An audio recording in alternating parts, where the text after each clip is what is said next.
Hello and welcome to today's Verified Live. Let us start with those developments, those breaking developments coming to us from the US and the White House, because CBS, our partners in America, reporting the United States has indications that Iran is preparing to imminently launch a ballistic missile attack against Israel.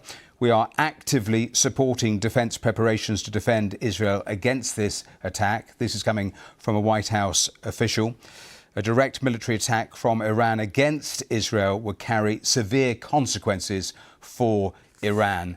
And let me tell you also, in the last couple of minutes, an Israeli military spokesman has said we've not yet identified an aerial threat from Iran, but goes on to say that our aerial defence systems are fully prepared. So worth just repeating what we are hearing from the White House, a senior White House official, saying the United States has indications that Iran is preparing to imminently launch a ballistic missile attack against Israel. It, of course, all follows the start of Israel's ground invasion of southern Lebanon that happened overnight. So let's get right up to date, because we'll speak to Tom Bateman, our correspondent in Washington, in just a moment or two. But let's start this hour in Jerusalem and John Donaldson. And John, tell us more, because these reports are circulating. I just read out some of the latest from the Israeli military, with everyone there clearly on high alert.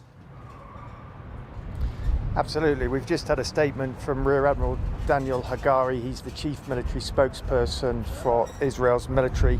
And as you say they've received this information from their partners in the United States, and they're now on high alert, and that Israeli planes are patrolling the skies, and again reiterating what the White House official said, there would be serious consequences for Iran if there was a direct attack on Israel.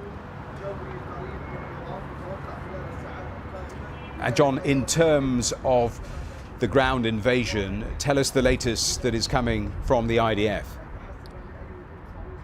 Well, look, we had a fascinating briefing actually from Daniel Hagari earlier, and it wasn't really referring to what's happening on the ground now, but it was talking about what's been happening for months. So he released previously classified information and video saying that Israeli special forces have been carrying out regular raids almost daily over into the border area into southern Lebanon. They've been destroying tunnels, destroying infrastructure. They didn't meet any resistance.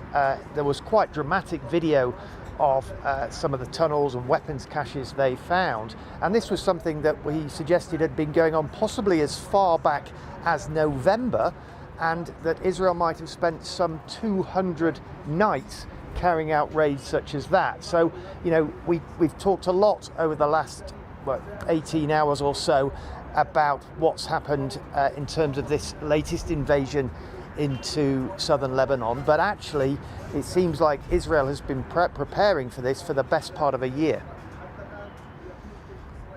I'll come back to you, John, in a moment or two, but I want to go to Beirut and who is there. And Anna, as I come to you, I'm reading the latest from the Lebanese state media saying there's been an Israeli strike quite close to a South Beirut hospital. So those strikes are still going on as we're speaking.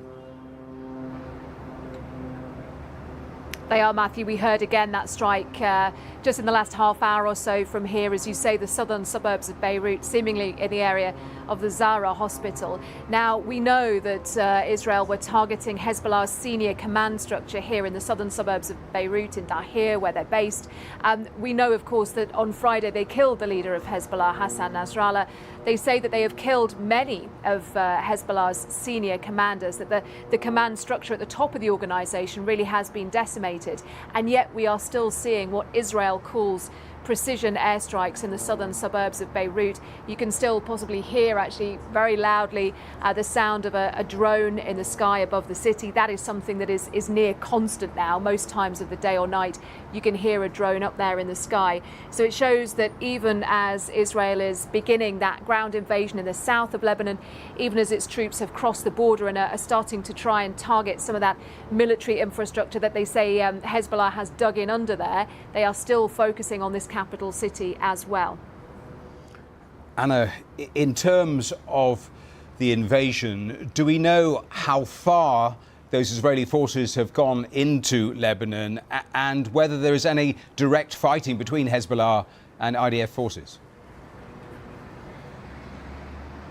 Well, there were some reports of direct fighting earlier today that was then sort of dampened down by both sides. But I think there's quite an interesting question at the heart of all of this, Matthew, because what Israel have said is that they would carry out localised, targeted, limited ground attacks in that area in southern Lebanon. But actually the area that they are trying to secure is a very large one. Now, we know that there is a whole Hezbollah infrastructure, tunnels dug into the ground along the border, and that will clearly be Israel's priority. That is something that they want to get in and get rid of in order to secure the northern border of Israel and those communities, tens of thousands of people who've been evacuated from there. They say they want to return them home. But also that wider buffer zone is very large. It goes all the way up to the Litani River. And that is an area that was supposed to have been cleared of Hezbollah fighters and cleared of Hezbollah weapons after the war in 2006 under UN Resolution 1701. But that never really happened. And even though there was a UN peacekeeping force there, even though the Lebanese armed forces were there as well, that buffer zone was not really the buffer zone that it was supposed to be. So some indications that Israel really wants to try and clear that area of all Hezbollah military infrastructure and fighters, but that would be a much bigger operation than, words like limited and targeted would suggest.